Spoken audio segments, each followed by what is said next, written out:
Hello అండి, అందరూ ఎలా ఉన్నారు? బాగున్నారా? మా క్వార్టర్స్లో ఉన్న ప్రతి ఇంటి ముందు ఉన్న చెట్లన్నీ కట్ చేసేస్తున్నారు. ఏమైందో ఏమో తెలియదు.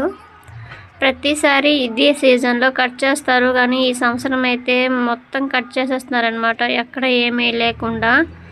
చెట్లు ఉంటే మంచి పాజిటివ్ ఎనర్జీ వస్తుంది కదా. నాకైతే చాలా బాధగా ఉంది. ఎందుకంటే ఇలా అంటున్నానని ఏం కాదు, కానీ చెట్లు ఉంటే బాగుంటాయి కదా. అన్నిటికీ మంచి గాలి వస్తుంది, అన్నిటికీ చాలా బాగుంటుంది. మా చుట్టూ ఎప్పుడు కూడా పక్షులు, ప్రతిరోజు ఉదయం నుండి సాయంత్రం వరకు ఎప్పుడూ పక్షుల సౌండ్ అయితే వినిపించేది.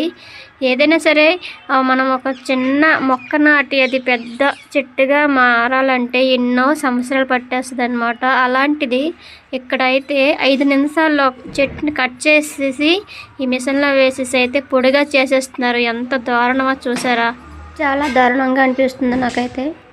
నేనైతే చాలా ఫీల్ అవుతున్నా. డోర్ ఓపెన్ చేసి బాల్కనీకి వెళ్తే చాలు పక్షులన్నీ కనిపించేవి.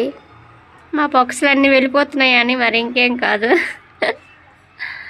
ఓకే ఫ్రెండ్స్, నా వీడియో కానీ నచ్చినట్లయితే లైక్ అండ్ సబ్స్క్రైబ్ చేసుకోండి. దీనిపైన మీ అభిప్రాయం ఏంటి చెప్పండి.